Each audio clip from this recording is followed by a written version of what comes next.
This is Kimberly Quinn, host of the Mindcraft podcast, and I can't tell you how much fun I have had doing this podcast. I started when the world closed over the pandemic in an attempt to spread some positivity out there and give people some strategies to enhance their own well being and reduce anxiety and all of that. Now, 2 years later, we're still going strong and now listened to by 52 countries across the world.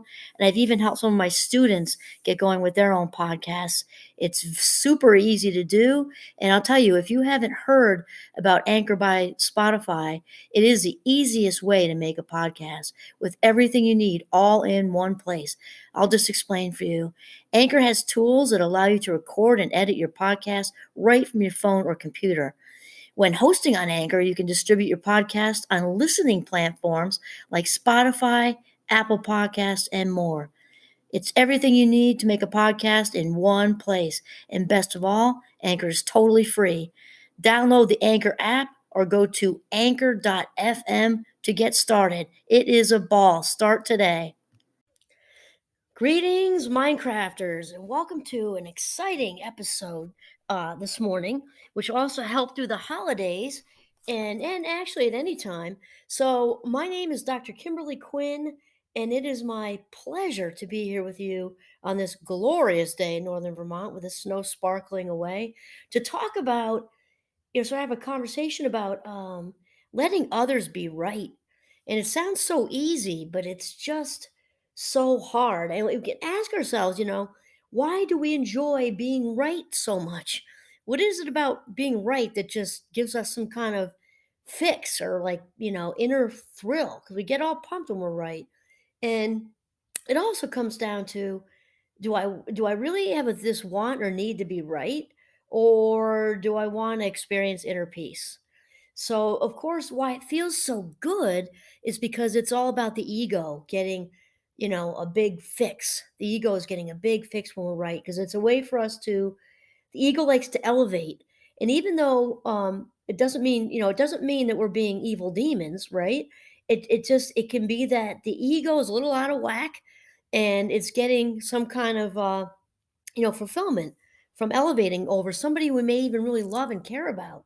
And so it's also important to realize that when we put so much work into being right in a conversation, like called conversational editing. I need to throw a shout out to Richard Carlson for that because I borrowed that phrase from him. And don't sweat the small stuff.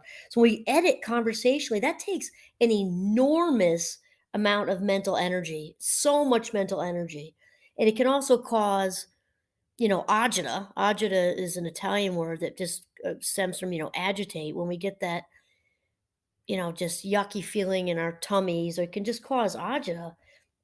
Or not so much, because we can also again do this with people we adore.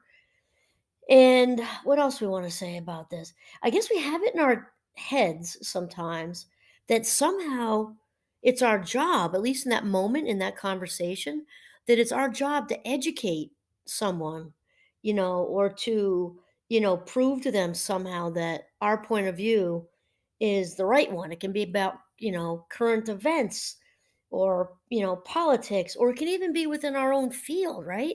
So, whatever your own thing is, like, for me, it's psychology, right? Positive psychology, teaching about Minecraft, teaching about well-being.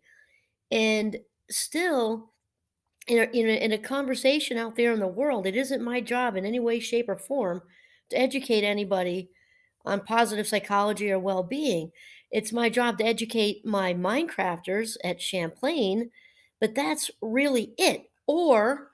And when I'm, requested to do some sort of thing like a workshop or be on a panel for something or a podcast, because that's kind of what I'm signing up for.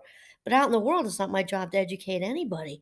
And if you've ever been on the other side of it, which I'm sure we all have, and people are, educating us, it doesn't feel good. It doesn't, it's the opposite of, that they're doing the elevating. Well, if they're elevating, that has us feeling underneath. Like, what is it that I'm doing or saying or thinking that has this person in this conversation feeling the need to tell me like it is, right? To educate me on whatever it is. And can feel demeaning, and I don't know, it just doesn't feel good. So when we can sort of realize this is the ego talking, because the authentic self, of course, has no need to be right. The authentic self can know that she or he or they are right, and they just don't have to prove it. They have nothing to prove, because when we're walking around in our authenticity, residing in our authentic self and living in our truth, it's enough that we just know we're right. We don't need to prove it to anybody. We're not getting that urge to react and respond. Because we just sort of know it ourselves. So letting others be right in an everyday conversation takes practice, right? Because we do get some kind of fix off not doing so, even though it's not the healthiest and doesn't go anywhere good. So of course, practicing whatever we practice, we inevitably get good at. Whether it's playing the violin, playing soccer, learning Swahili, anything we eventually get good at. And then it also takes less effort. So rather than get into a battle of the egos, which also has, especially if we're having a conversation with people we actually love and adore, because we can do this on autopilot a lot. That has people getting defensive, even if they don't tell you. And so when we sort of cease to enter into a battle of the egos, then those in the conversation, friends, family, will become less defensive and more loving and kind, and it's just a all around better way to go. So this is a short one today, because especially during the holidays, I mean, I think this conversation is a good one to have, really at any time of year, though, especially during the holidays when people are thrown together, um, who wouldn't maybe normally spend time together. A lot of that can be good, but a lot of that can be tense and stressful, because, that cousin 3 times removed you don't see except once a year, and they're going to start with their opinions and their politics, and their advice about what to do about the Rona vaxes and boosters, and it's just blah, blah, blah, blah, blah. So if we go into the holidays with this, dropping the rope, put the shield down kind of thing, you're gonna have a much, much better time, a much better use of your life minutes, because you'll have inner peace, just kind of sitting back and taking it all in, and also just choosing not to let anything offend you. Just sit back. Okay, this is Kimberly Quinn signing off from the beautiful northern Vermont. Have a mindful day.